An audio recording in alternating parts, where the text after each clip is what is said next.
Hey gang, Rod Cumberland, and I am the owner of East Coast Lumberjack here in New Brunswick, Canada. And I have a YouTube channel. I do a lot of YouTubes on handles. That's usually my go-to. But I'm a lumberjack competitor, and I have been for, this will be my 40th year this year competing with axes. Now, I'm going to do a video on how to sharpen an axe.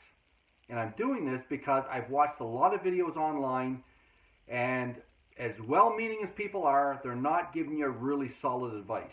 So typically, we're going to talk about sharpening axes, and the kind of axes we're going to look at is what most people have, okay, which is a pole axe, a boy's axe, a camp axe, whatever you want to call it. The kind of axes that I typically use, this is what I'm used to, okay? So this is my axe. And yes, it's a doozy, okay? It is a 5-pound razor blade, okay? This one here comes from Tuatai Axes and Saws in Masterton, New Zealand. And I've been swinging these things since 1989. I started a lot earlier than that, but I used to use high-tech axes. I didn't get on to Tuatai's until the late 80s, early 90s. Now, that's an axe. However, and I've been repairing those axes because I busted a lot of them over the years. I've been repairing them for over 35 years. And I want to tell people a little bit more about how to sharpen an axe. Okay, so this is how to sharpen an axe. So let's first of all go over the parts of an axe, okay? This is just a really simple axe. We have what we call a toe and a heel, okay? The top and the bottom of the bit, okay? We call this the bit. We call this the eye. This is the butt of the axe, or the pole of the axe. What I want to talk about, which a lot of people, so what we want to do, we want to put a good edge out here on the axe. Now, there's a number of different types of axes, okay? There's these ones, and these are an all-purpose axe, what I call a pole axe or a boy's axe. You might split some wood out at the camp, you might cut a tree down if it's in the back of your wheeler. You'll do a lot of different things with these kind of axes.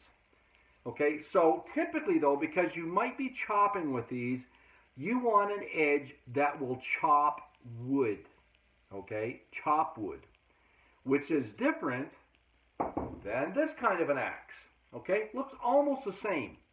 But if you look at this, you'll see it's a lot wider, okay? It's got a lot wider profile. That's because this axe is made to split, okay? So the edge you put on an axe to split with is different from what you put on an axe to chop with, okay?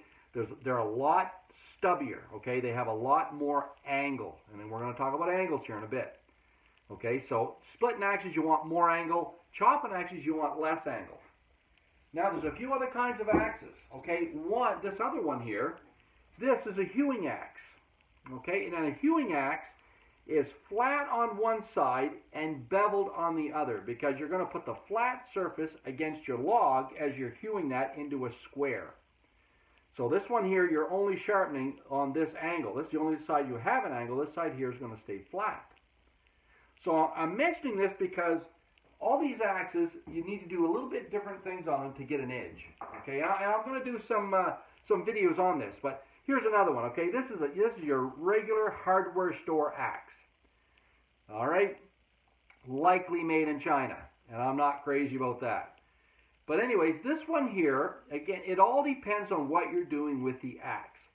So, as I assume, if you're putting an edge on an axe, most of us that want an edge on want the axe to penetrate. We want to be able to chop into the wood. If you want to do that, you need more of an angle than you do on a splitting axe. So on a splitting axe, your angle here is going to be 30 degrees or more. Okay, you want it fairly stubby because you want it just to penetrate and then to split the wood apart. Now, the reason I'm doing this video is because this is an axe I just ground, and I want to refer to this part right here. Okay, and I've heard people call it all kinds of different things. Okay, speed bumps, I've heard people call it, and other things. Okay, this is called the bust. This is the bust. This is where your angle goes straight from the bit up to the bust, and behind that is what we call the cheek of the axe. Now, the cheek of the axe is every bit as important as the bust and the bit. Okay, it's every bit as important. Number one, it wants to be smooth. And if you look at this axe a little closer, you'll see it's not smooth. Okay, I'm saying this because we want the axe to chop. And if you want the axe to chop, and I'm doing this, of course, for North Americans. Okay, I'm from Canada. Lots of friends right south in the States, and a lot of these people watch my channel, plus people I know all over the world. But I want to say there's as different as axes are, your woods are different. And we file different edges on our competition axes based on the wood we're chopping. And I'm saying that for a specific reason. There's two, I've watched and people talk about two different kinds of edges on axes. They talk about one like this, which is straight in, okay? So from the bust to the point, it's straight bevel. We call this a bevel ground axe. Now there's another axe, another way you can do it, and it's basically rounded. Now this one here has had that done to it, and it's rounded in, okay? And I've watched guys and I've heard them explain how you can start using your file and then tip it more. So you're rounding your bit, okay? You're rounding it. Now back in the day, they did the same thing on crosscut saws. There were spoon teeth that were rounded, and then there was bevel teeth. Now, the spoon tooth or the rounded or beveled axe edge is a tougher edge. And I agree with you 100% on that. But it will not penetrate, okay? It won't penetrate the wood as good as what a bevel will. And further, if you round this speed bump off, which some people tell you to do, it has two effects. Number one, your axe is going to stick. Okay, so you may get nice penetration for a bit, but then the axe is going to stick in the wood, and you spend as much time fighting getting the axe out as you do chopping. And I speak like this as a competitor who, if your axe is sticking in your wood, you're losing a lot of time, okay? And you're not going to be on the podium. I'm just saying. So, you can use a rounded, you can take those speed bumps off and round your bit out here, but that is for hardwoods, very hard hardwoods. And it's done that for two reasons. Again, to give it a stiffer bit, a tougher bit, and also because because the axe isn't penetrating as far, it won't bind in the wood. However, for those of us that are chopping pine, poplar, spruce, fir, all the softwoods in North America, the bevel is what you want. This is not a speed bump, it's a bust. And what it does, it blows the chip out of your wood. It blows the chip out, okay? So you don't want to remove that, because if you remove it, not only will it not blow the chips out as well, your axe is going to get stuck, okay? So that stuff all matters. The second thing I will say is that you want to clean your the cheek of your axe, okay? And it's very easy to do. All you need is a drill. You can pick these up in Canada from Canadian Tire, I'm sure in the States from Ace Hardware or whatever. And it's just it's a little grinding disc on the end of a drill, and you can clean that up, okay? You want to clean that up, and you want to go to smoother and smoother grit paper so that this slides on the wood, okay? So what happens is your axe comes into the wood, the bust blows the chip out, and then if the axe goes in really deep, the cheek typically will drag at some point. Now, if we lay a straight edge on the axe from the bust back to the eye, you can see there's light here, okay? That's what should happen behind the bust. So you've got whatever your degree is here, 25 degrees on your chopping bit back to the bust, and then it's a little bit of a hollow back there. And that's what blows the chip out. So this axe geometry matters. It matters a lot, and that's why I'm telling you about it. Putting the edge on is that's easy. That's the icing on the cake. You need to leave your bust if you're chopping the softer woods here in North America. If you're going to chop a really hardwood, then it's not so bad to round your edge. But there's another way around it on the bevel. What you'll do is once you get this bevel on, you'll put a little what I call a micro bevel along the edge, which is another angle. So if you have this angle here, whatever it is, say it's 16 degrees or 18 degrees, and then you're going to steepen it out here and put one more micro bevel on the edge. So you'll see a little millimeter line along the edge of your axe. Okay, so we do that because it toughens the edge, but you don't lose the freeness of your axe in the wood by rounding or getting rid of the speed bump. Don't do that. So, if we understand that, the difference is the parts of an axe, how they work, and how we want to make our edges, which is a bevel, then we'll move on to the next thing. All right, let's talk geometry of an axe and an axe bit that we want to sharpen. So, we all thought that geometry didn't matter in life. Well, here it is. It's going to matter in axes. It does matter in the axe world. And the geometric configuration we need is the tangent of an angle. So, we're going to talk about this angle here, which is the angle of your bit. And when we put this side, if we divide the axe in half, because we're only going to work it on one half at a time. Okay, so we're only going to do the top half of the angle. So if you want a 24-degree angle on the end of your axe, we actually are putting a 12-degree angle on one side. So tangent of 12 degrees is 0.212. So what we want, the little right angle triangle, is straight through the axe, and it's going to come up here 12 degrees. So how we find out how high this side here has to be is we say whatever the full length of that side is, and on most axes it's between 100 to 110 millimeters to 170 millimeters on the average axe. And again, I'm using metric, my American friends, because it's a lot simpler and quicker. You don't have to deal with fractions. So if we have 170 millimeters and I want a 12-degree angle, I have to be up here, I know, right around 36 millimeters. So 7, let's do that quickly on the calculator. So we have 170 millimeters. We're going to multiply that by 0.212, which is the tangent of 12 degrees.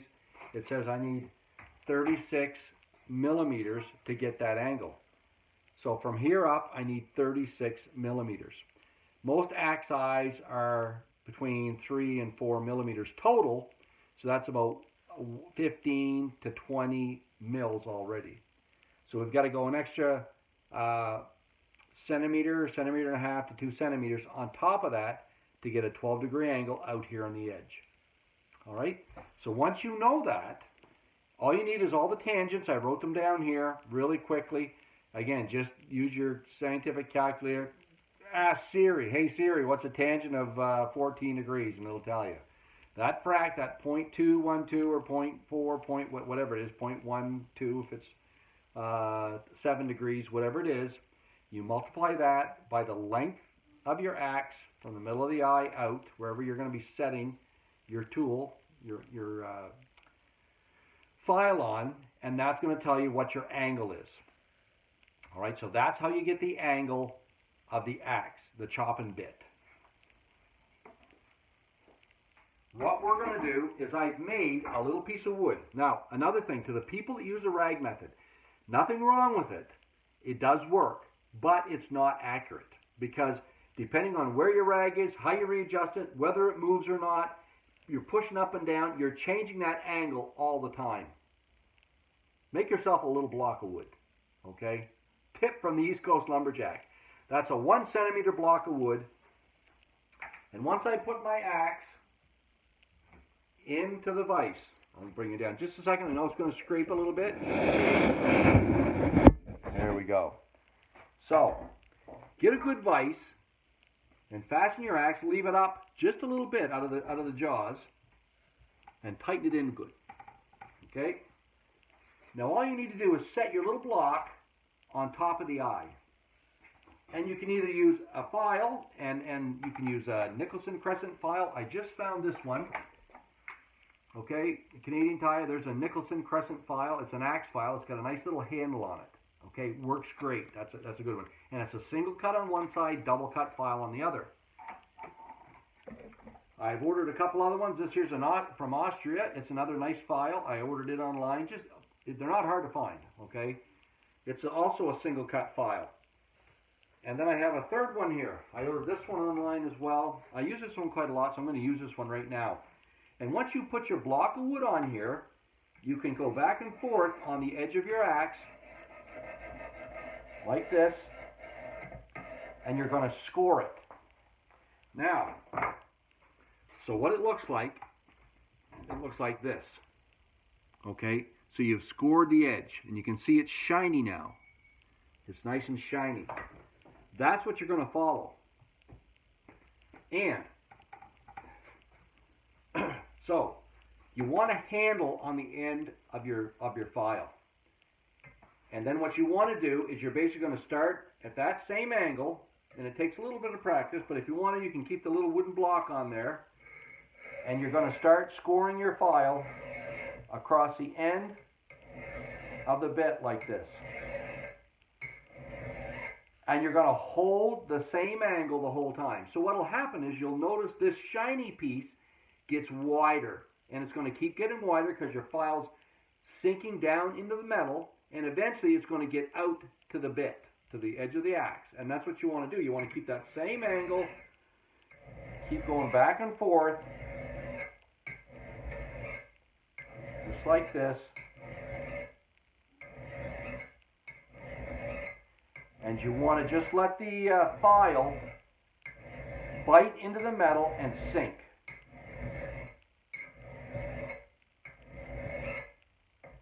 I'm going to keep going across like this. And I'm going to do it till I get out to the edge, the cutting bit. Now that's technique number one. Now the other thing you can do, if you have such a beast, I have a 1-inch belt sander, and then on the end of it, I've rigged up a little rig. I got my neighbor to weld it together for me. It's a 90-degree angle. It hooks into here on my 1-inch belt sander, and this is just a bolt, coarse threaded bolt, and I ground it to a little point. And all I do is adjust this so it's the same height as the angle that I want for my axe, for my bit. And then this basically works the same way as your block. It holds your grinder up at the same angle. And then all you do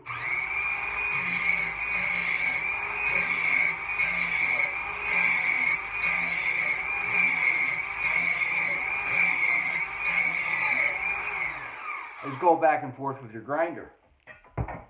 And I'll show you what's happening right now is we're widening out where we were touching, okay? You can see it's getting wider. It's getting wider this way, okay?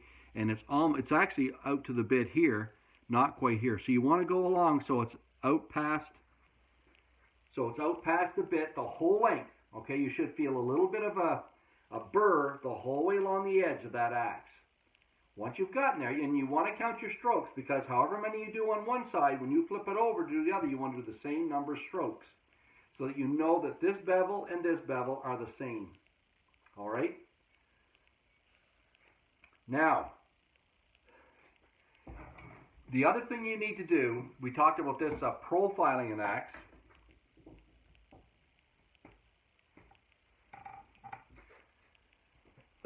And you profile an axe using a protractor. And what it does,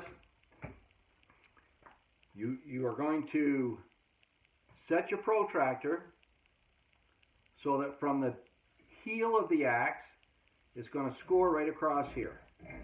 Okay, so we're going to make a score mark. And we're going to put it up at the toe of the axe and do the same thing. So from here to here, this gives us the center of the axe at the back that we want to find out where our radius is for our chopping face. Okay, our bit. And when we run our protractor along that from this point, that's the kerf, that's the angle that we want for our axe. Now, that's part of it. The other thing that a lot of guys aren't talking about when they do this, they actually have the axe on the handle. How you hang your axe will determine whether the middle of, because you want the middle of this circumference to be where your axe hits when you're chopping. And you have to line that up when you're hanging your axe head. So my advice, sharpen your axe with the handle off, okay?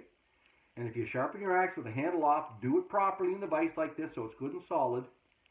And then when you hang your axe, you want to line up the toe, the heel, and the palm swell. They all need to be in a straight line so that when you swing the axe, the middle of the circumference is what's going to hit the wood.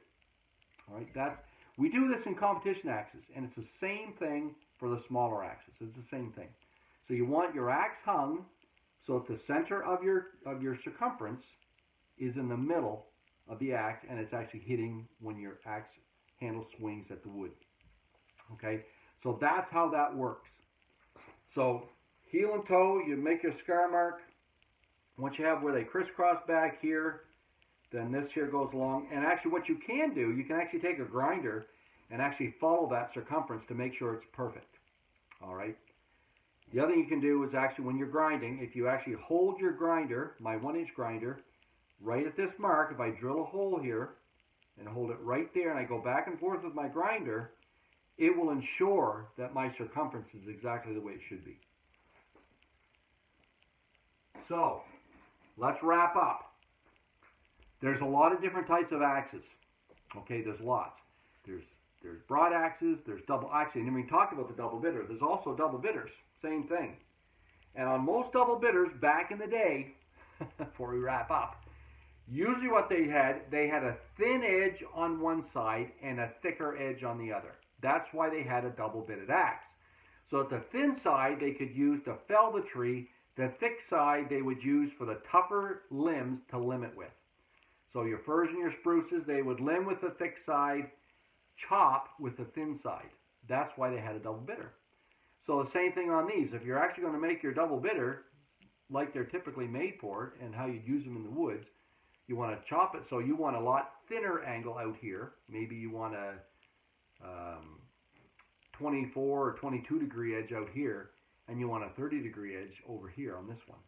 Okay, so that it's a lot tougher for your limbs. So there's those. There's splitting axes. I never give you a hard time about how you sharpen your splitting axe. Do it how you like. I actually use a 4-inch grinder and go back and forth on it just to clean that up, because they take a lot of abuse. You're hitting the rocks, you're hitting the dirt, and they don't need to be razor sharp. The other thing I will say is, guys that are shaving arm hair, it's good that you have an edge. But the problem is, unless it's a beveled edge, it's going to stick in the wood.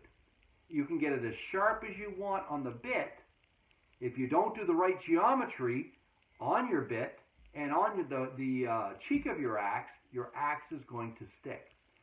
So, again, you want, and this one here we've already done. Okay, so I've done this. I've gone back and forth with my belt sander. I've put a really beautiful edge on this, and it just needs a little bit of work here to make it nice and razor sharp. So it's a perfect angle from the bust to the bit.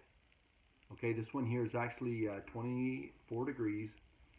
And then behind here we have a hollow.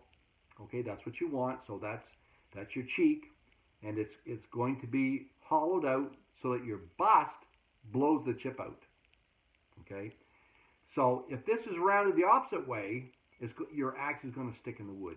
If this is ground off, your axe is going to stick in the wood. That's what's going to happen.